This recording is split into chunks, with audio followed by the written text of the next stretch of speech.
2024 के लोकसभा चुनाव के बाद ऐसा लगता है देश की सियासत का नया दौर शुरू हो गया है, क्योंकि इस दौर में ईवीएम अब पुराने जमाने की बात हो गई है। अब ईवीएम की जगह वोट चोरी का मुद्दा कांग्रेस समेत पूरे विपक्ष की हिट लिस्ट में सबसे ऊपर है। लेकिन बिहार चुनाव में तो शिष्टाचार की सारी हदें, सारी मर्यादाएं लांघ दी गई, क्योंकि कांग्रेस प्रधानमंत्री नरेंद्र मोदी की स्वर्गवासी मां को सियासी अखाड़े में खींच लाई है। बिहार कांग्रेस ने प्रधानमंत्री मोदी और उनकी मां का एक एआई वीडियो, जो कि आपत्तिजनक है, वो शेयर किया है। चुनावी लड़ाई को बदरंग कर दिया है। दूसरी ओर कई विपक्षी नेता मन ही मन में यह कामना कर रहे हैं कि नेपाल जैसे दुर्गम हालात भारतवर्ष के हो जाएं, तो शायद उनका सियासी काम बन जाएगा, यानी विरोध की आग लगाकर वो अपने हाथ सेक लेंगे।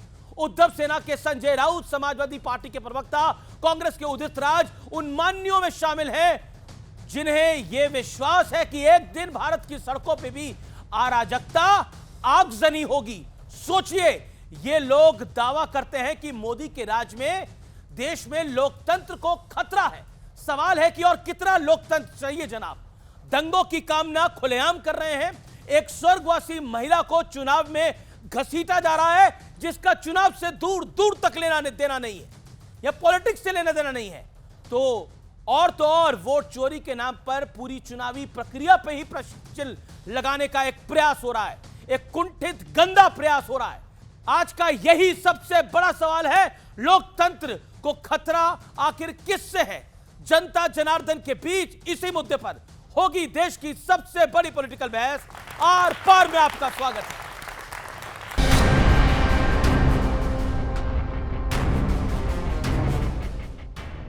और कितना लोकतंत्र चाहिए, ये तीन तस्वीरें बता रही हैं देश की सियासत को किस दिशा में मोड़ने की कोशिश हो रही है। मेरी उस मां को, जिसका राजनीति से कोई लेना देना नहीं, जिसका शरीर भी अब नहीं है, मेरी उस मां को भद्दी भद्दी गालियां दी गई। एक बार फिर कांग्रेस ने प्रधानमंत्री मोदी की मां को सियासत में घसीटने की कोशिश की है। इस बार जरिया एआई वीडियो है। कांग्रेस की सोच ही हरकत के लिए पूरा बिहार गुस्से में है, पूरा देश गुस्से में है, और इसका जवाब कांग्रेस को मिलेगा। He is in politics and he needs to take everything, even a sense of humor of the opposition properly. And there is no humor in it. Actually, there is nasihat in this. किसी की मां को, जिनका कोई राजनीति से लेना देना नहीं है, उनको अपमानित करने का काम कर रहे हैं। कुंठित मानसिकता से वो ग्रस्त है। ये फ्रॉड लोग हैं, ये चरित्रहीन लोग हैं जो इस तरह का काम कर रहे हैं। पहले हारते थे तो ईवीएम पर हंगामा खड़ा किया जाता था, अब वोट चोरी वाली थ्योरी दांव पर लगी है। सच्चाई है कि वोट चोरी करके सरकारें बन रही हैं। हम गारंटी करके आपको प्रूफ देने वाले हैं। बीजेपी के लोग एजिटेट हो रहे हैं, मैं उनसे कहना चाहता हूं, आप एजिटेट नहीं होइए, क्योंकि हाइड्रोजन बम जब आएगा सारा का सारा साफ हो जाएगा। तो कांग्रेस की वोट बड़े पैमाने पर 84 से लेकर 14 तक 30 साल में ये गिरावट, बहुत बड़ी गिरावट आई। हालात ऐसे हो गए हैं, अब तो भारत में भी नेपाल जैसी हिंसा की कामना खुलेआम होने लगी है। ये आग जो है नेपाल में लगी है, ये तानाशाही के खिलाफ। भारत की स्थिति भी ठीक नहीं है, तो सबको सावधान रहना चाहिए। मैं इतना ही कहूंगा, उनको डरना चाहिए जो नेपाल में हो रहा है। नेपाल की सिचुएशन कैसे खराब हुई, पहले के हमारे वतन में भी ऐसी आग लगे। कॉन्स्टिट्यूशन का ख्याल रखे। नेपाल और बांग्लादेश की स्थिति यदि बनेगी, और मैं आपके चैनल पर ऑन रिकॉर्ड ये बात कह रहा हूं, सबसे पहले गांधी परिवार भागता हुआ नजर आएगा। उसके बाद जितनी परिवारवादी पार्टी है, चाहे वो उद्धव ठाकरे साहब हों, अखिलेश यादव साहब हों, स्टालिन साहब हों, लालू प्रसाद यादव साहब हों, ममता जी हों, एक आदमी इस देश में नहीं नजर आएगा। आर पार में आज इन्हीं तमाम मुद्दों पर होगी देश की सबसे बड़ी बहस। आपका परिचय करा देते हैं आज हमारे मेहमानों से। गौरव भाटिया, प्रवक्ता, भारतीय जनता पार्टी के वरिष्ठ वकील भी हैं, जोरदार तालियों से अभिनंदन है। अभय दुबे, कांग्रेस पार्टी के प्रवक्ता हैं, नेता हैं, खासतौर पर मध्य प्रदेश भोपाल से हमारे साथ आए अभिनंदन है। मेरे साथ विवेक श्रीवास्तव है, सीनियर लीडर लेफ्ट के, उनका अभिनंदन है। सत्य प्रकाश मिश्रा है, उनका अभिनंदन है। जनता दल यूनाइटेड के मेरे साथ सतीश के सिंह है, वरिष्ठ पत्रकार, उनका अभिनंदन है, पॉलिटिकल एक्सपर्ट है। आप तमाम लोगों का स्वागत है। लेकिन बहस का एजेंडा आज का आपको बता देते हैं क्या है। मोदी की मां के अपमान से तेजस्वी का खेल बिगाड़ेगी क्या कांग्रेस पार्टी, और हार पर हार विपक्ष को ईवीएम से वोट चोरी तक ले आई है। और तीसरा बड़ा एजेंडा, भारत में नेपाल जैसे हालात हुए तो परिवारवादियों को क्या देश छोड़ना पड़ेगा, जैसा बीजेपी सांसद निशिकांत दुबे ने कहा है। गांधी परिवार, यादव परिवार, ठाकरे परिवार, इनको देश छोड़ना पड़ेगा। और सीजेआई ने कहा कि हमें अपने लोकतंत्र पर गर्व है। विपक्ष इस बात से कितना सहमत है? तो लोकतंत्र पे आज की सबसे बड़ी चर्चा में आपका स्वागत है। गौरव भाटिया, लोकतंत्र कमजोर है, लोकतंत्र में तानाशाही है, लोकतंत्र में हिटलरशाही है, ये तमाम बातें कही जाती हैं। वोट चोरी हो रही है। बीजेपी कह रही है कि प्रधानमंत्री मोदी की मां को एक बार फिर कांग्रेस घसीट के ले आई है। क्या कहना चाहते हैं? और विपक्ष कह रहा है नेपाल जैसे हालात हो जाएंगे भारत में। देखिए, सबसे पहले तो मैं ये कहना चाहूंगा, भारत का लोकतंत्र सबसे मजबूत है, और अगर कोई कमजोर है और किसी को खतरा है ना, तो वो नकली गांधी जिन्होंने महात्मा गांधी का नाम चोरी किया है, उनकी जमानतें जब्त हो रही हैं। और भारत माता आज केवल इतना ही कह रही है, ना मैं गिरी, ना मेरी उम्मीदों के मीनार गिरे, लेकिन मुझे गिराने में ये कांग्रेसी 100 बार गिरे। तो हमारा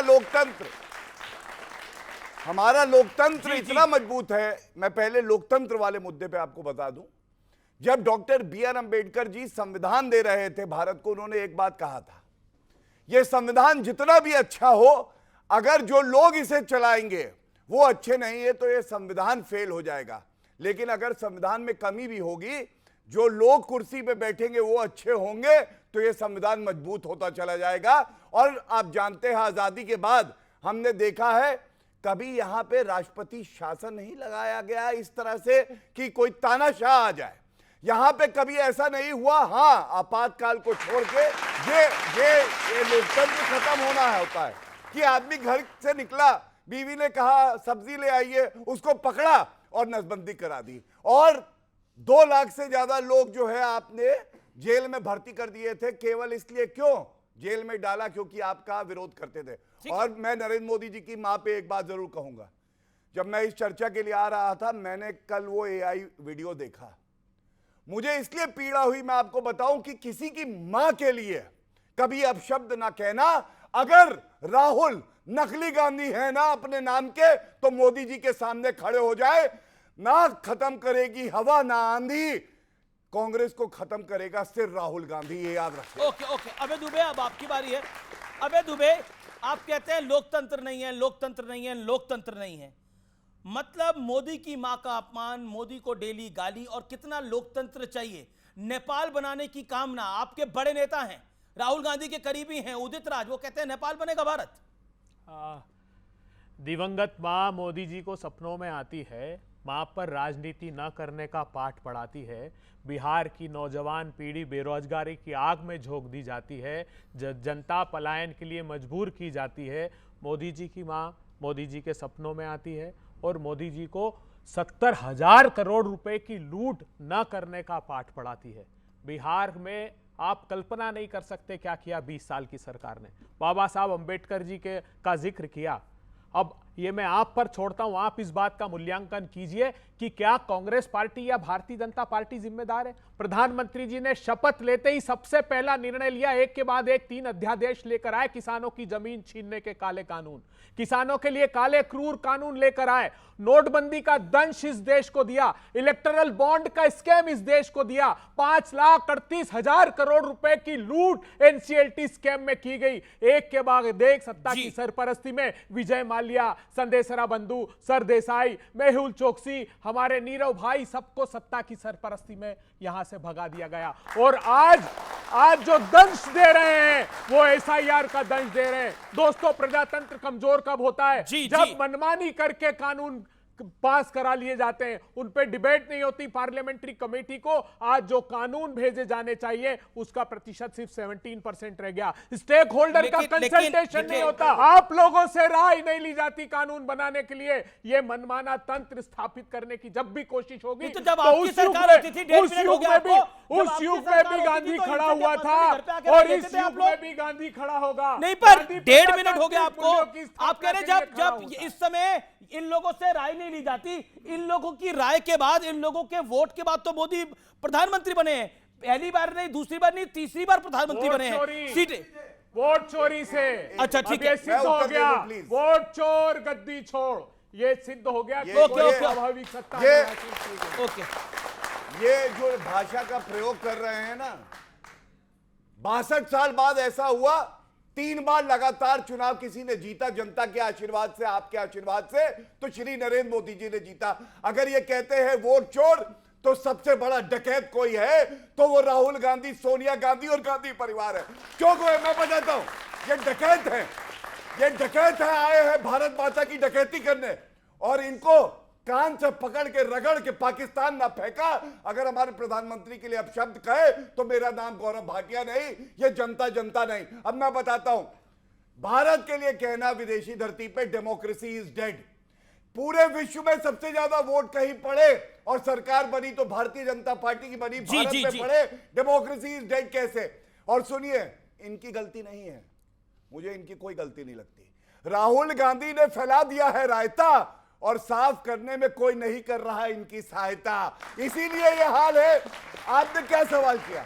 आपने सवाल किया अमीश भाई कि नरेंद्र मोदी जी की माता जो दिवंगत हैं, उनके लिए अब शब्द कहना सही है या नहीं? एक मुंह से एक शब्द नहीं निकला। मैं क्या बीच में नहीं बोलिए, अबे भाई बीच में मत बोलिए। बताइए, मां की गाली तो दी गई ना, किसने दी?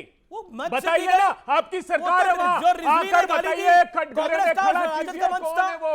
नहीं, वो कांग्रेस पार्टी का कोई नेता नहीं था, चलिए, आरजेडी का कोई नेता नहीं था। इनकी सरकार ने बताया, इनकी सरकार ने बताया कि वो ओवैसी से सिंपैथी रखता है। बोल लिया उन्होंने, मैं एक बात बोलता हूं, सुनिए। इन्होंने नहीं बोला कि गलत है, मैं कहता हूं इतना कुछ कहा है आदरणीय प्रधानमंत्री जी की माता जी के लिए, लेकिन सोनिया गांधी के लिए एक गलत शब्द नहीं कहूंगा। वो हमारे भारत की अब बेटी बन गई हैं, और अगर उन पे कभी आंच आई तो यही प्रधानमंत्री नरेंद्र मोदी जी खड़े रहेंगे।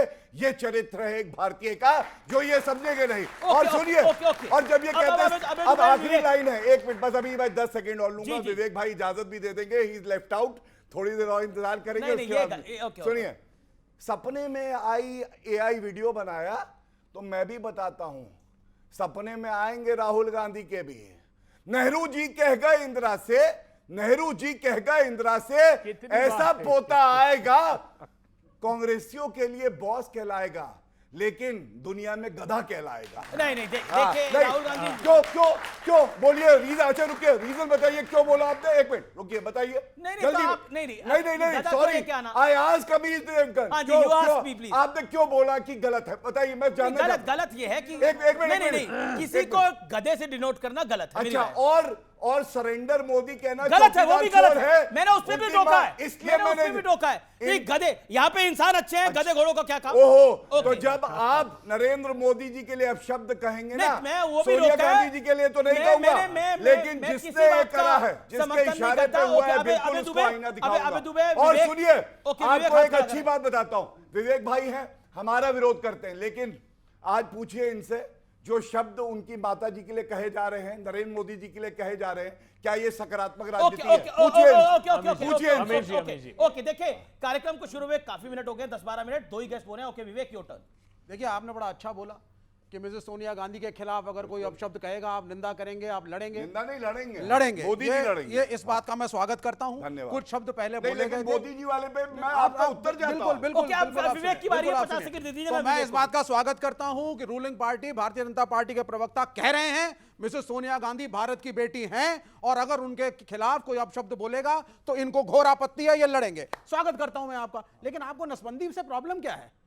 मेरे को नहीं प्रॉब्लम, आपको नसबंदी से आप एक बात आइए, विवेक भाई घर से निकले, अब बस्ता लेके सब्जी लाएंगे और इनकी पकड़ के नसबंदी करा दे तो मुझे दिक्कत होगी ना? क्यों नहीं होगी? अपनी मर्जी से करा दो। अब आप सुनिए, नसबंदी से आपको दिक्कत नहीं है? उस वक्त हो गई होती तो कुछ गधे आज होते नहीं, समझे आप? कुछ गधे छूट गए। मैं आपत्ति दर्ज करता हूँ, राजीव गांधी के लिए ऐसे शब्द नहीं कह सकते हैं। नहीं कह सकते ऐसे शब्द। राजीव गांधी की नसबंदी कराने की बात कर रहे हैं प्रवक्ता, कैसी बात कर रहे हैं? कुछ गधे, सबसे बड़ा गधा कौन है? राहुल गांधी है।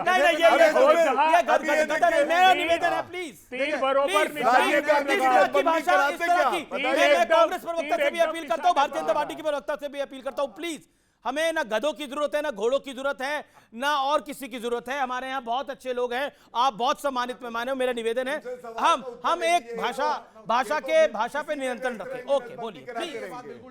मेरे को बिल्कुल पसंद नहीं आ रहा। चाहे हमारे ऑनरेबल प्राइम मिनिस्टर हो या लीडर ऑफ अपोजिशन हो, ये एक पॉपुलर डिबेट है। देश देखता है, लोग देखते हैं, हमारी मर्यादा भी होनी चाहिए। वो गलत है कि नहीं? जो अच्छा, गौरव मैं सब पे आ रहा हूं। सबसे पहली चीज, गौरव भाई को नसबंदी से बड़ी प्रॉब्लम है, फैमिली प्लानिंग से बड़ी प्रॉब्लम है, मोहन भागवत साहब को प्रॉब्लम है। वो कह रहे हैं हिंदू कम से कम 3 बच्चे जरूर पैदा करो। वो सत्यप्रकाश मिश्रा मेरे दोस्त खड़े हैं, वो कहते हैं हिंदू 10 करेगा, मुसलमान सिर्फ 1 करेगा। तो यहाँ कंसेंसस नहीं बन पा रहा है। फैमिली प्लानिंग कौन करेगा, कौन नहीं? अरे एक सेकंड, आप सुनिए।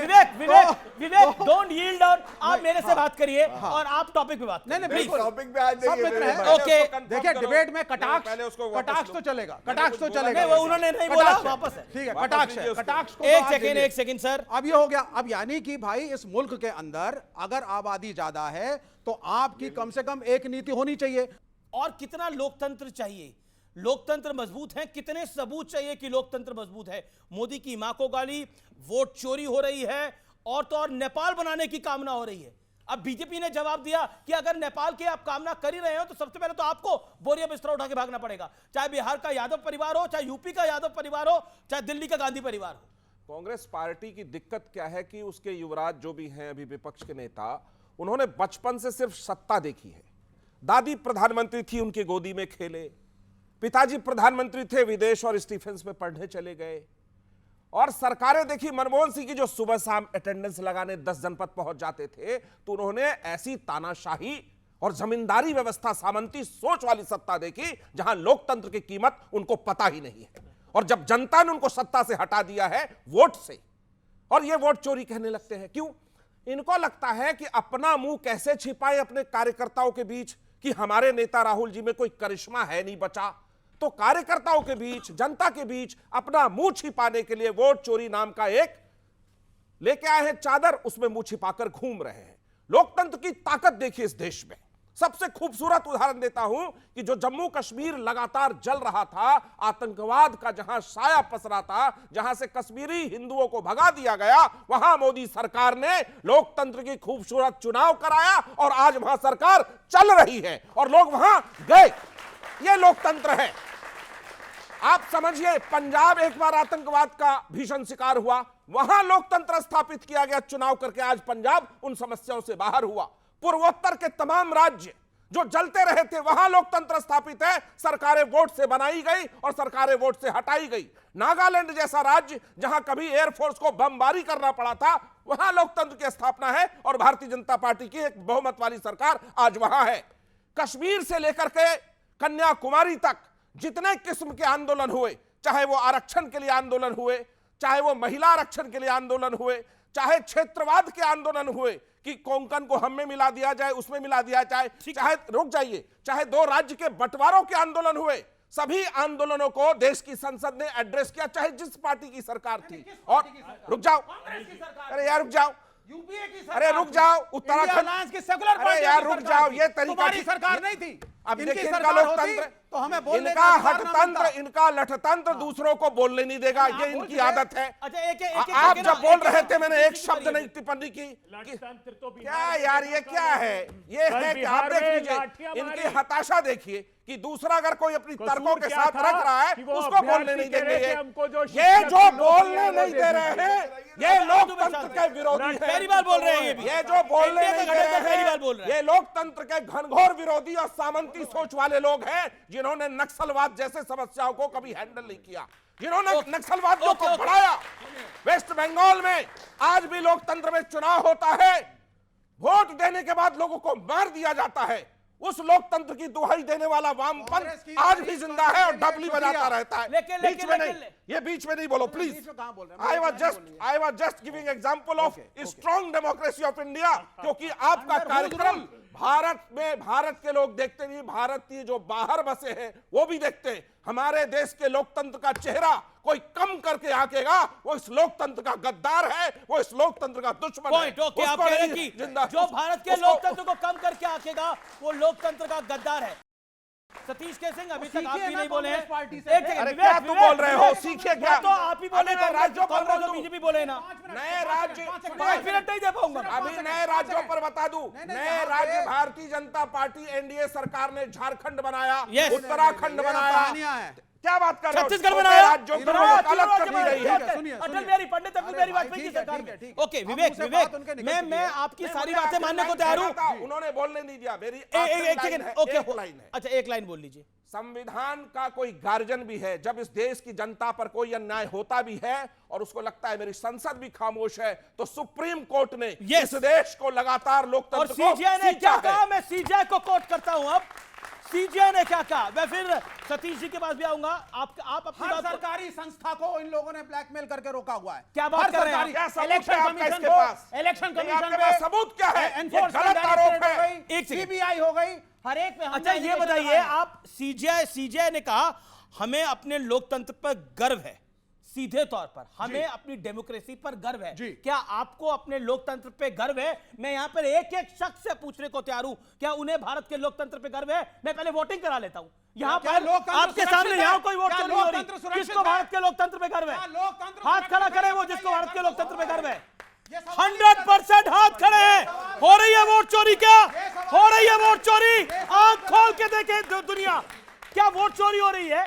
भारत का लोकतंत्र मजबूत है और कितना लोकतंत्र मजबूत चाहिए। मैं सतीश जी की बात आता हूं। सतीश जी पहली बार आ रहे हैं। 4 न्यायाधीश, उन्होंने कहा लोकतंत्र को बचा लो, तो वो न्यायाधीश बने, उनमें से एक मुख्य न्यायाधीश बने।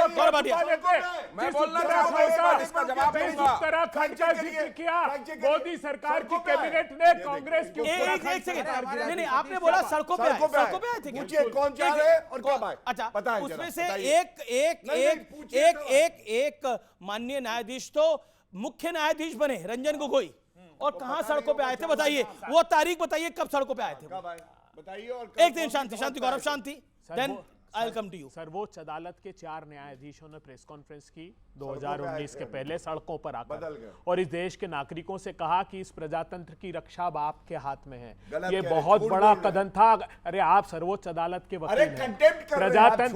प्रजातंत्र कैसे खत्म किया इन लोगों ने? जिस उत्तराखंड का जिक्र किया, उत्तराखंड की कांग्रेस की सरकार, मोदी सरकार ने कैबिनेट का निर्णय लेकर गिरा दी। सर्वोच्च अदालत ने कहा कि आर्टिकल 21 में हमको तक अधिकार नहीं है और इन्होंने गिरा। एक के बाद एक, मणिपुर से लेकर गोवा तक अनैतिक तरीके से सरकार गिराई। मध्य प्रदेश में विधायकों को खरीद कर सरकार गिराई। कर्नाटका में सरकार ने कहा कि सर्वोच्च अदालत ने कोई बात रखी जनता के सामने। मैं बताता हूं कि मेरा सर्वोच्च अदालत आधी रात को भी खुला, क्योंकि एक व्यक्ति को फांसी होना था और आखिरी सुनवाई का मौका ये लोकतंत्र देता है। और ठीक है, गौरव की बारी है कि दुनिया में न्याय इस धरती पर कायम है। शांति। अब आपने बोला गौरव भाटिया, सीधी सी बात है कि अगर वो नेपाल बनाने की कामना कर रहे हैं और कह रहे हैं कि लोकतंत्र में दिक्कत है, लोकतंत्र की दिक्कत है, क्या आपको लगता है कि भारतीय जनता पार्टी भी घबराई हुई है इन सब विषयों से? मेरा सवाल बड़ा क्लियर है आपको। मैं आपको ये बता दूं, ना भारत की जनता घबराई है, ना भारतीय जनता पार्टी घबराई है, और ना हर वो व्यक्ति जो देश से प्यार करता है घबराया कोई है तो वो ये लोग हैं जो अराजकता की प्रतिमूर्ति बने हुए हैं। और अंत करूंगा एक बात कह के, नरेंद्र मोदी जी वो व्यक्ति हैं जिनको जनता जितवा रही है। अगर आप 11 साल से उनको जितवा रहे हैं, महाराष्ट्र हमने जीता, हरियाणा हमने जीता, आप मुझे बताइए, कहते हैं कि भाई ईवीएम खराब है, ये कहते हैं एसआईआर गलत है, तो क्यों नहीं राहुल गांधी इस्तीफा देते, सोनिया गांधी इस्तीफा देती? पहले तेलंगाना के मुख्यमंत्री इस्तीफा दे, हिमाचल के दे, उसके बाद आरोप लगाए। सतीश जी, क्या आपको लगता है कि हार पर हार विपक्ष को ईवीएम से वोट चोरी तक ले आई है? और ये तो नेपाल बनाने की कामना कुछ पॉलिटिशियंस कर रहे हैं हमारे देश के अंदर, खासतौर पर ऑपोजिशन के, क्या ये जायज है? आपका 1 सवा मिनट है प्लीज, और अब पहली बार बोल रहे हैं। चार पॉइंट कहना चाहता हूं। जिस प्रकार का मैं स्तर डिबेट का देख रहा हूं, कम से कम मुझे अपने स्तर की चिंता तो है ना। मैं ये भी कहना चाहता हूं कि जिस तरह के मुद्दे उठाए जा रहे हैं और जिस तरह से चीजें हो रही हैं, उसमें सही में वोट तंत्र का, लोकतंत्र का पिंडदान हो जाएगा। यह मुझे चिंता सता रही है। अगर इस देश में वोटर फ्रॉड के खिलाफ अगर यात्रा निकलता है तो ये देश के लिए बहुत खतरनाक है। जो लोग भी कामना बाहर की करते हैं कि इस तरह का हो जाए, उस तरह का हो जाए, मैं उसका सपोर्ट नहीं करता। लेकिन गौरव भाटिया जी, सुप्रीम कोर्ट के माननीय जजों ने बांग्लादेश और नेपाल का भी जिक्र किया है, इसको आप कन्वीनियंटली भूल गए। इसलिए हमें चिंता की बात है। देखिए, तंत्र से लोकतंत्र नहीं चलता है, लोकतंत्र से तो तंत्र चल सकता है। लेकिन आप ये कहते हैं भाटिया जी, मेरे मित्र हैं, मैं पूछता हूं इनसे कि इनके दो साथी प्रवक्ताओं ने लाइव टीवी में गाली गलौज किया, जो कि मैंने सुना, क्या ये माफी मांगेंगे? क्यों है इनका दामन इतने धुले हुए हैं कि ये बहुत ये कहेंगे? तो ये फालतू के इश्यूज बनाना, जो सही कहा उस बच्चे ने कि जो बिहार के असली इश्यू है उस पे चुनाव लड़ने की साहस करो। उत्तर दे सकता हूं क्योंकि सारे आरोप मेरे पे लगा हैं। हाँ, मैं सतीश जी का बहुत सम्मान करता हूं। सबसे पहले इन्होंने कहा कि जो चर्चा का स्तर है ये गिर रहा है, इनको चिंता है। सतीश जी, आप तो पत्रकार हैं और मैं आपका बहुत सम्मान करता हूं। ये जो सरेंडर मोदी, चौकीदार चोर है बोल के सुप्रीम कोर्ट में कान पकड़ के माफी मांगी राहुल गांधी ने, तो राजनीति का स्तर गिराया है। मैंने और वो भी नहीं था, का ही स्तर बोला है। आपने चर्चा बोला था, राजनीति का स्तर ही बोला है। अच्छा सतीश जी, सॉरी, आप मेरा समय ले सकते हैं क्योंकि आप बड़े हैं, आप अच्छी बात भी करते हैं, मुझे अच्छा भी लगता है, मैंने नोट्स भी बना लिए। मैं तो राहुल गांधी की तरह डिबेट भी नहीं करता हूं इसीलिए। दूसरी बात इन्होंने जो कही, इन्होंने कहा बीजेपी के दो प्रवक्ता ने गाली दी। तो मैं सतीश जी बड़ी जिम्मेदारी से आपसे कहता हूं, 12 साल से मैं जो है चर्चा कर रहा हूं। मेरे स्वर्गीय पिताजी, मेरी माताजी, कोई ऐसा व्यक्ति नहीं बचा जिसके लिए गालियां ना दी गई हो। लेकिन डंके की चोट पे कहता हूं, भाजपा में यह सीखा कि 100 बार खंजर से वार भी करे, किसी की माता पिता के लिए आज तक एक शब्द नहीं कहा, और अगर कहा हो तो सार्वजनिक जीवन से मैं इस्तीफा देके अपने घर बैठ जाऊंगा। यह फर्क है हमारे और कांग्रेस में। तीसरी बात, आपने कहा वोट फ्रॉड की। मैं सतीश जी आपसे एक बात पूछना चाहता हूं। हम लोग अपनी बात कहेंगे, ये अपनी बात कहेंगे, और आइडियल ये है इलेक्शन कमीशन ऑफ इंडिया पे सबका विश्वास होना चाहिए। लेकिन मान लीजिए नहीं है, सुप्रीम कोर्ट में तो विश्वास होना चाहिए ना, सुप्रीम कोर्ट में बिल्कुल होना चाहिए। अगर सुप्रीम कोर्ट में मामला लंबित है और राहुल गांधी उसके बाद प्रदर्शन कर रहे हैं और रोक नहीं लग रही, उसके बाद गलत कह रहे हैं इलेक्शन कमीशन ऑफ इंडिया को, मैं समझता हूं इससे ज्यादा संविधान को कोई नहीं कर रहा है। जवाब देने का मौका बिल्कुल मिलेगा आपको सतीश जी। मैं एक स्वतंत्र व्यक्ति हूं। जिस तरह से चुनाव आयोग और चुनाव आयोग के लिए भारतीय जनता पार्टी ने इतने ताबड़तोड़ चौके छक्के मारे, उससे सवाल पैदा होता है। एक मिनट बीच में नहीं, सुन लीजिए मेरी बात। कौन सा? ये उन्होंने कोई बहुत अच्छा जवाब जो चुनाव आयोग ने प्रेस कॉन्फ्रेंस किया वो नहीं दिया, और आप लोग इस चीज से क्यों डर गए कि संसद में चर्चा नहीं होनी चाहिए? मैं कहता हूं कि प्रधानमंत्री को राष्ट्रीय टेलीविजन पर आना चाहिए, देश के नाम संदेश देना चाहिए कि सब कुछ स्वच्छ है। किस बात का संदेश देना चाहिए प्रधानमंत्री को? मैं कह रहा हूं कि चुनाव को लेकर एक बात बताइए विवेक ने आपसे वोट को लेकर, अरे भाई आ रहा हूं, अभी तुम्हें आ रहा हूं, अरे वोट को लेकर विवेक को ले रहा हूं 10 सेकंड के लिए। विवेक, एक सवाल है मेरा, एक सेकंड, ऑडियोज डाउन। एक विवेक, एक बात बताइए, अभी रिसेंटली वाइस प्रेसिडेंट इलेक्शन था, हाँ या ना? हाँ था। एक रैपिड फायर राउंड करेंगे आपके साथ। वाइस प्रेसिडेंट चुनाव था, हाँ या ना? हाँ था। इंडिया गठबंधन को वोट कम आए, हाँ या ना? हाँ, वोट कम आए हमारे। वोट कम आए। अच्छा, राहुल गांधी कहां थे? छुट्टी पे थे, हाँ या ना? हाँ, हॉलिडे पे थे। हॉलिडे पे थे। अच्छा, कहां गए थे? मॉरिशस गए थे कि नहीं गए थे, हाँ या ना? गए थे। गए थे। अच्छा, एक बात बताइए, यहां पर चुनाव था, वो 4 दिन छुट्टी मना रहे थे और चुनाव हार गए। चुनाव में मतलब जो एस्टिमेटेड वोट था उससे भी कम आया। अब फिर बोलेंगे वोट चोरी हो गया, वोट चोरी हो गया, वोट चोरी हो गया। देखिए, जो बच्चा मेहनत ही नहीं कर रहा, आप कह रहे हैं वो पास क्यों नहीं हो रहा है? मेरा प्रश्न आपसे यह है सर कि जब कोई मेहनत नहीं कर रहा, वो छुट्टी पे है, नरेंद्र मोदी काम पर है, और बीजेपी ने, उनको पता था वो जीत रहे हैं, लेकिन अपनी जीत का मार्जिन बनाने के लिए 3 दिन का एक कार्यक्रम करा, और प्रधानमंत्री स्वयं उसमें बैठे, गृह मंत्री खुद बैठे। आप बताइए क्यों नहीं बैठे राहुल गांधी, और क्यों नहीं करा आप लोगों ने? और फिर आप बोलते हैं कि वोट चोरी हो रहा है, वोट चोरी हो रहा है। तो सर, जनता को आपने क्या समझ रखा है? ये जनता बेवकूफ नहीं है। नहीं, देखिए सुनिए, बिल्कुल आप सही कह रहे हैं, राहुल गांधी जी होते तो और अच्छा होता, लेकिन पार्टी प्रेसिडेंट मल्लिकार्जुन खड़गे हैं। आप कम से कम पार्टी के हायरार्की को तो समझिए। अभी आप अगर मल्लिकार्जुन खड़गे जी ना होते, गांधी फैमिली में से कोई होता, अगर भाई गांधी फैमिली में से कोई प्रेसिडेंट होता तो हल्ला मचाते।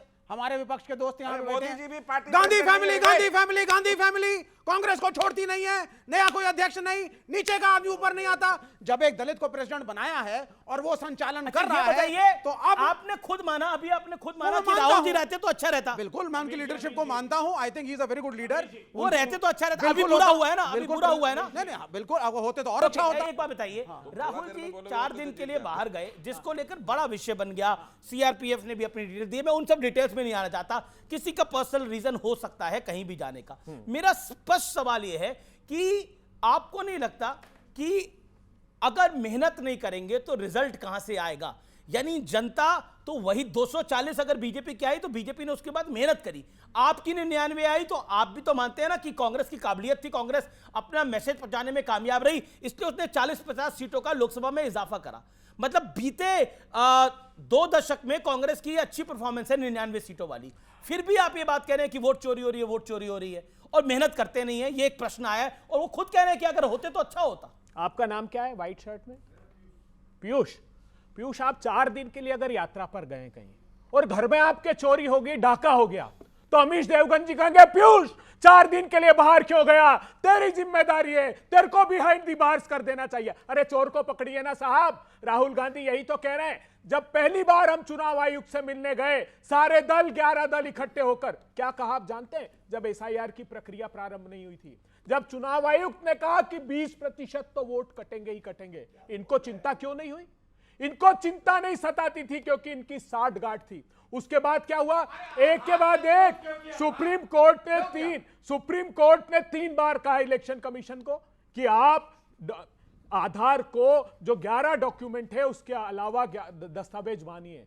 इन्होंने बीएलओ को नोटिस इशू कर दिए कि तुम्हारे खिलाफ एक्शन होगा अगर आधार को कंसीडर कर लिया। क्यों कर लिया? क्या दाल में काला था? 65 लाख वोट कटे, इनको चिंता नहीं हुई। ये चुनाव आयोग के समर्थन में खड़े हो गए। ये दाल में काला नहीं, पूरी दाल काली है। मेरा सरकार गौरव भाटिया जी से है। इन्होंने जो देश की संसदीय प्रणाली है उसका इतना नुकसान किया है।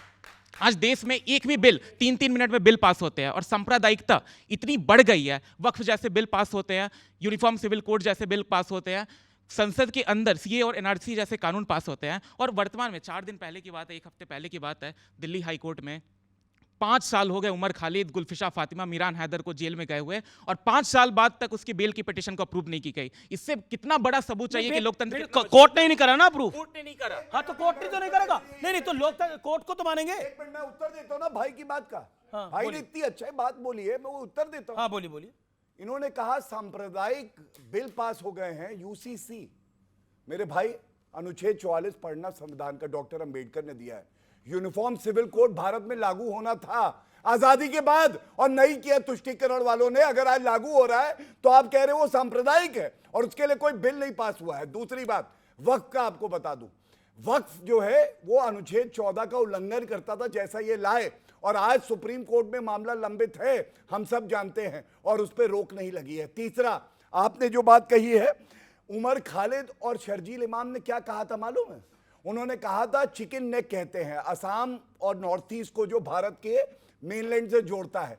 कह रहे थे इसको तोड़ डालो और अगर तोड़ डालोगे तो सही होगा, और उसको हाई कोर्ट ने बेल नहीं दी। इसका मतलब आपकी आस्था ना हाई कोर्ट में है, ना सुप्रीम कोर्ट में नहीं है, और आप यहां सवाल उठा रहे हैं। क्या है? दिल्ली हाईकोर्ट पे बहुत ही व्यक्तिगत तरीके से जस्टिस मुरलीधर ने इस पे बहुत बड़ी प्रेस कॉन्फ्रेंस की। से क्या मतलब है? जवाब तो देने दीजिए। ये कैसे जस्टिस का आप नाम ले सकते हैं? गलत बात है। दिल्ली हाईकोर्ट के उन्होंने पर्सनल खुंदक निकाली है। ये सब गलत कराना चाहते हैं जस्टिस। मैं इसकी रिस्पॉन्सिबिलिटी नहीं लेता कि जज का नाम लेके कहे कि ये गलत। जस्टिस कह रहे हो? जस्टिस नहीं जस्टिस कोर्ट की बात करिए। आप देखिए, एक सेकंड, आप हाई कोर्ट की बात करिए। नहीं, ये बोल रहे हैं किसी को कि जस्टिस ने अपनी पर्सनल खुंदक निकाली है। ये तरीका है बात करने का। नहीं, कैसे बोल सकते हैं भाई? कमाल की बात कर रहे हैं लोग। नहीं, थोड़ी है, भूल जाएगा कोई आदमी। नहीं, आप क्या बात कर रहे हैं? Let him speak. नहीं, क्या आप चाहते हैं? अगर मैं बोलने दे रहा हूं, लेकिन ओके आप बोलिए एक मिनट, ये अपनी बात आज का विषय लोकतंत्र है कि लोकतंत्र कितना मजबूत है। इस सरकार आपको नहीं लगता लोकतंत्र मजबूत है? इस सरकार ने लोकतंत्र का जितना नुकसान किया है, आगे आने वाली दो चीजें बताइए, दो चीजें बताइए। लोकतंत्र के पास ना कलम की ताकत होती है ना तलवार की ताकत होती है। लोकतंत्र के पास जो ताकत होती है वो है जनता के विश्वास की। आज जो चुनाव तो जीत रहे हैं, यही बहुसंख्यकवाद यही तो है। पूरे देश में जो मेजॉरिटेरियन पॉलिटिक्स को ये लेके आ रहे हैं, जहां पे हर गलत फैसले का जो जस्टिफिकेशन है वो ये है। बहुसंख्यकवाद आपकी परिभाषा क्या है बहुसंख्यकवाद की? बिल्कुल सही। बहुसंख्यकवाद की परिभाषा है कि इन्होंने इस राष्ट्र में धर्म के आधार पे एक बहुसंख्यक प्रणाली में कैसे करा? क्या धर्म के आधार पे किया है? बताइए क्या? अरे नहीं, एक सेकंड, आज हो जाए संवाद। क्या धर्म के आधार पे किया? बताते हैं। सुप्रीम कोर्ट जितने भी आज एक डिस्कोर्स जो सरकार की तरफ से एक सरकार के सपोर्ट में एक जो डिस्कोर्स क्रिएट करने की कोशिश की गई है, सबसे बड़ा रीसेंट एग्जांपल संभल का। संभल के ऊपर एक डिस्ट्रिक्ट कोर्ट का एक ऑर्डर आता है। नहीं, मुझे बताइए इस सरकार ने बहुसंख्यकवाद क्या किया है? बताइए ना। बहुसंख्यकवाद क्या तमाम सारे दायरों में, जैसे कैसे? एकेडमिया के अंदर, जुडिशियरी के अंदर, लेजिस्लेटिव के आपके अंदर। आज एकेडमिया में बहुसंख्यकवाद होता है कि रिप्रेजेंटेशन के अगेंस्ट। तो अच्छा ये बताइए, एक बात बताइए। बिल्कुल सही कहा उस लड़के ने, बिल्कुल सही कहा। I want to shake hand with him. Okay, well said. आप आइए इधर। आपने बिल्कुल ठीक कहा। ओके, ठीक है। Very well said, very well said. बिल्कुल सही। मैं आपको मौका दूंगा। बहुसंख्यकवाद आपने मैंने पूरा ऑडियंस को मौका दिया। हिंदू मुसलमानवाद है। ये हल्ला मत ये हल्ला मत दे। हर पोजीशन पे आरएसएस के आदमी को बताया जा रहा है। बिल्कुल ठीक बोला तुमने। नहीं, एक सेकंड। खत्म कर रहे हैं डेमोक्रेसी को, ये खत्म कर रहे हैं। अब चिल्लाइए मत, बोल दिया आपने। इतना चिल्ला जो रहा है ना, वही डेमोक्रेसी है, जिंदा है। अगर नहीं होता ना तो चिल्ला नहीं दे रहे थे आप। चलिए, चिल्ला नहीं। क्या करे? पूरा बोला आप करे, दबाया जा रहा था यहाँ पर। पूरा बोले। अमित जी, गलत हो जाएगा अगर मैं जवाब नहीं दिया। एक सत्य बोल। एक सवाल उठाया विरोध में, उससे मैं नहीं भी सहमत हूं, लेकिन आपने जो उठाया वही डेमोक्रेसी है। और इस लोग ये इम्पोर्टेंट है। शांति, विवेक अब आप मर्यादा क्रॉस कर रहे हैं। मैं अपने छोटे भाई का नाम जान सकता हूं?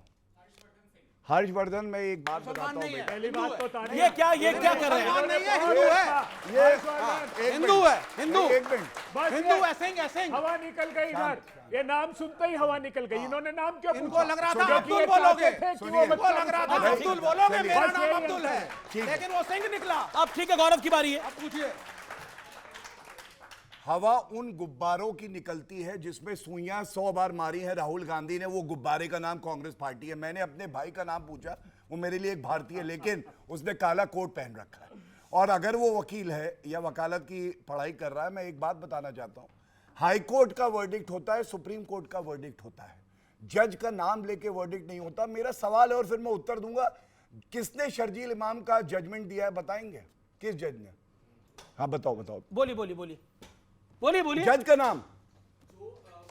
का नाम शर्जील इमाम नहीं। एक सेकंड, शर्जील इमाम क्या? जज का नाम बताइए।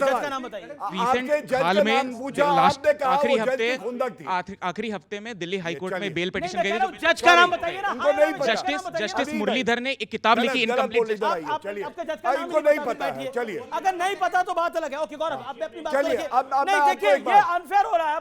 अब इतना कुछ बोला गया इस मंच पे, विवेक और हर्षवर्धन ने काफी कुछ बोला। अब let him have the right to reply आपको एटलीस्ट। मैं अच्छी बात बताऊंगा। हिंदू मुस्लिम की वजह नहीं, भारतीय हो, मेरे भाई हो, इसलिए मैंने कहा छोटा भाई बताएगा।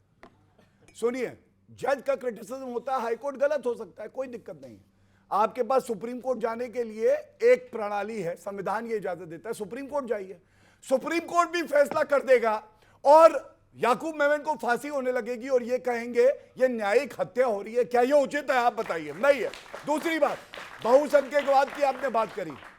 बहुसंख्यकवाद का मैं भी हिस्सा हूं। यहां पे हिंदू बहुसंख्यक हैं और मैं गर्व से कहता हूं सबसे सहिष्णु कोई है पूरे विश्व में तो वो हिंदू है। बहुसंख्यक होके हमने सेक्युलरिज्म को अपनाया है, कोई और नहीं कर सकता है। और बीच में मत बोलिए। देखिए, मैंने आपको नहीं, आपके बीच में नहीं बोला। ये रिस्पेक्ट होती है, ये रिस्पेक्ट होती है। लास्ट एक बात कहूंगा, मैं गर्व से कह सकता हूं, उज्ज्वला योजना हो, चाहे वो मकान देना हो, चाहे वो गैस का सिलेंडर के अलावा बिजली देना हो। आपको मालूम है हमने कभी ये नहीं देखा कि धर्म किसका क्या है, लेकिन हज सब्सिडी क्या थी बताइए। हिंदू को कहना हिंदू आतंकवाद, हिंदू को कहना डेंगू मलेरिया है। और वक्त है एक बड़ी खबर का, एक ब्रेकिंग स्टोरी का। पीयूष गोयल ने पोस्ट किया है कि जनता से हर बार नकारे जाने वाले कांग्रेस हताश है, कांग्रेस विकृत अपनी मानसिकता दिखाई है, कांग्रेस हर दिन घटियापन के नए रिकॉर्ड बना रही है। यह पीयूष गोयल केंद्रीय मंत्री ने बोला है, क्योंकि प्रधानमंत्री की मां पर जो टिप्पणी करी गई है। मैं आता हूं, मैं एक इंपॉर्टेंट विषय पर आता हूं बार बार, क्योंकि नेपाल का जिक्र आ रहा है और बार बार हो रहा है कि लोकतंत्र देखिए समाप्त हो रहा है। मैं एक बाइट प्ले करना चाहता हूं। निशिकांत दुबे ने एक्चुअली क्या बोला, आइए देखते हैं। निशिकांत दुबे बीजेपी के वरिष्ठ नेता हैं, आइए देखते हैं क्या बोला। नेपाल और बांग्लादेश की स्थिति यदि बनेगी, और मैं आपके चैनल पर ऑन रिकॉर्ड ये बात कह रहा हूं, सबसे पहले गांधी परिवार भागता हुआ नजर आएगा, उसके बाद जितनी परिवारवादी पार्टी है, चाहे वो उद्धव ठाकरे साहब हों, अखिलेश यादव साहब हों, स्टालिन साहब हों, सभी के मकान जलाए जाएंगे, सभी के दुकान जलाए जाएंगे, सभी को, मैं आपको बताऊं कि सभी को दूसरे देश में शरण लेनी पड़ेगी। ये बताइए, अगर भारत नेपाल बनता है तो सबसे पहले गांधी परिवार को निकलना पड़ेगा यहां पर, क्योंकि सबसे ज्यादा सत्ता आप ही ने एंजॉय करी है। सबसे पहले मोदी सरकार को ये लोग उखाड़ कर फेंकेंगे अगर वहां ऐसी स्थिति, क्योंकि इन्होंने बनाई है। 84% लोगों की आमदनी छीन ली। इस देश के 1% लोगों के पास देश के 40% संसाधन जा रहे हैं। इस देश के किसान की आमदनी 27 रुपए रह गई। आप ये देखिए, डिग्रियां बेची जा रही है बिहार में प्रवेश और भर्ती परीक्षा की बोलियां लगाई जा रही। स्टिंग ऑपरेशन हुआ, नीट का पेपर 80 लाख रुपए में, नीट यूजी का पेपर 40 लाख रुपए में। निशिकांत दुबे साहब यहां बैठ करके नारे लगा रहे हैं, नेपाल में जो हुआ भारत में हो जाएगा साहब, भागना पड़ेगा, राहुल भागेंगे और साहब शिवसेना वाले भागेंगे। परिवारवादी आपकी पार्टी में नहीं है क्या? निशिकांत दुबे जी को नहीं मालूम? कितने गिनाऊं? कितने गिनाऊं? अनुराग ठाकुर किसके बेटे हैं? अरे अध्यक्ष, बीजेपी के ज्यादातर सत्ता ली है, आप जो है जिन पे ज्यादा करप्शन के आरोप है वही उन्हीं को भागना पड़ेगा। अच्छा, यानी गांधी परिवार पे आरोप है तो वो भागेंगे, ठाकरे भागेंगे, पवार भागेंगे, बादल भागेंगे, अजीत पवार यादव भागेंगे, लालू यादव या मुलायम सिंह यादव का परिवार, शुभेंदु अधिकारी नहीं भागेंगे, हेमंत बिश्व शर्मा नहीं भागेंगे। ये सब सुनिए सर, आपने कहा विवेक आपने इलेक्शन नाम दिया। विवेक एक इत्मीनान से जवाब दीजिए, भारत में नेपाल चाहते क्यों है? ये जेनजी है, ये लोग भी, ये लोग चाहते हैं। आप में से भारत में नेपाल कौन चाहता है? हाथ खड़ा करे। आप चाहते हैं नेपाल बन जाए? मैं जान लेता हूं भाई, क्यों चाहते हैं भारत में नेपाल बन जाए? खड़े होइए, क्यों चाहते हैं भारत में नेपाल बन जाए? और कौन नहीं चाहता भारत में नेपाल बने, वो भी अपना हाथ खड़ा करे। देखिए, आप क्यों चाहते हैं भारत में नेपाल बने? मैं ये नहीं चाहता भारत में नेपाल बने, मैं ये चाहता हूं कि जो भारत का युवा है वो भी आंखें खोलकर भारत की राजनीति को देखे, करप्शन को देखे और उसके खिलाफ आवाज उठाए। व्हाट्सएप यूनिवर्सिटी से ग्रेजुएट ना हो, अच्छे कॉलेजेस से ग्रेजुएट हो, किताबें पढ़े इंस्टेड ऑफ व्हाट्सएप फॉरवर्ड। आप ज्ञान दे रहे हैं कि किताबें पढ़े। सर ज्ञान ही तो नहीं है इनके पास, जो अगर ज्ञान होता तो ये भी खड़े होते। उनके पास तो है ना सर, उनके पास तो है ना सर। अच्छा। वो शायरियां सुना के तालियां वटावर, लॉजिकल बात कर लो। एक आदमी पूरे बिहार इलेक्शन में नहीं कह रहा है कि हम जॉब दिलवाएंगे। कोई मोदी की माँ की बात कर रहा है, कोई किसी की बुआ की बात कर रहा है। जॉब्स कहाँ है बिहार में? सबसे ज्यादा अनएम्प्लॉयमेंट महाराष्ट्र जा रहे हैं, वहां से भगाए जा रहे हैं, हरियाणा जाते हैं वहां से भगाए जा रहे हैं, पंजाब जा रहे हैं वहां से भगाए जा रहे हैं। बिहारियों के लिए बात कौन कर रहा है? कोई नहीं। मोदी, सुनिए, जब मोदी जी की माँ की डेथ हुई थी तब कर्नाटक में भाषण दे रहे थे, तब आप लोग बड़ी तारीफ करते, अरे वाह मोदी जी कितने अच्छे हैं, देश के लिए सोच रहे हैं, कर्नाटक में हैं, माँ की मृत्यु पे भी नहीं गए। और अब अपनी माँ का वो श्राद्ध करने पहुंचे हैं, तो भी आप लोग कितने अच्छे हैं मोदी जी, माँ का श्राद्ध करने। जब बिहार में इलेक्शन तभी श्राद्ध की याद आ रही है क्या? जब माँ की मृत्यु, जो छोटा भाई वहाँ श्राद्ध करने गया था। पितृपक्ष अभी चल रहा है, ये पितृपक्ष चल रहा है, तो पितृपक्ष पे ही बिल्कुल मैं आपको मौका दूंगा, लेकिन मैं चाहता हूं ऑडियंस से कोई इनको जवाब दे। कौन देना चाहता है, जो खड़ा होकर जवाब देना चाहता है ऑडियंस में से? क्या जवाब देना चाहते हैं? मैं इनको ये बोलना चाहूंगा कि नेपाल, अगर नेपाल कैसे बनेगा? आपने श्रीलंका में देखा, आपने बांग्लादेश में देखा, वो वैसा नहीं हो गया। जेनजी ऐसे नहीं बन जाता। सोशल मीडिया बैन हो रहा है, उसके पीछे कुछ और रीजन है। जो बोल रहे हैं लोकतंत्र, जो उन्होंने बोला कि माँ का श्राद्ध पितृ में ही होता है, उसके पितृपक्ष में ही होता है, इसीलिए वहाँ पे गया है। ये नहीं कि आप माँ मर गई है इसकी वजह से आप भाषण छोड़ के वहाँ पे नहीं आ सकते ना। जी। ओके, आप क्या बोलना चाहते हैं? बोल दीजिए खड़े होके। बस एक लाइन कि विरोध होना चाहिए, विद्रोह नहीं। विरोध होना चाहिए, विद्रोह नहीं। बहुत इंपॉर्टेंट लाइन बोली है। ओके, विवेक मैं आपकी बताऊंगा सत्यप्रकाश मिश्रा। मैं एक सेकंड, सत्यप्रकाश मिश्रा और सतीश केसिंग। आपकी एक लाइन थी, आपने कहा साहब इलेक्शन जीतते चले आ रहे हैं, लोगों का प्रेम इनके साथ है। इलेक्शन तो नेपाल में भी जीत रहे थे ना, लेकिन अगर आप वॉइस ऑफ डिसेंट को दबाएंगे, प्रोटेस्ट नहीं होने देंगे, युवाओं को प्रश्न नहीं पूछने देंगे, अपोजिशन करेंगे, साइड में बैठो। पूछ तो रही है। ओके, गौरव भाटिया मैं आपका रुख करता हूं। Okay, make your point. हाँ, थैंक यू। देखिए, राहुल गांधी के विदेश जाने को विषय क्यों बनाते हैं? वो पर्सनल ट्रिप पे गए, आपको क्या प्रॉब्लम है? मैं इतना जरूर कहूंगा, मुझे फर्क नहीं पड़ता। देखिए, राहुल गांधी की जिंदगी का मकसद केवल एक है, कांग्रेस को नष्ट कर देना, और वो कर देंगे। सुनिए, जो राहुल, मैं अपने भाई बहनों क्यों गए? इलेक्ट्रिसिटी का हाँ, प्रोजेक्ट तो दिलाने आपने अडानी जी को। क्या बोला? मोदी जी अडानी विदेश जी क्यों को जाते हैं? अडानी मोदी जी जी को विदेश इलेक्ट्रिसिटी जाते का हैं प्रोजेक्ट पूरे दिलाने। कैमरा के साथ। ऑस्ट्रेलिया राहुल में- गांधी जी विदेश जाते हैं क्या पूरे कैमरा के साथ? ओके, ऑस्ट्रेलिया में कोयले की खदान दिलाने जाएंगे, श्रीलंका में बिजली का देखिए,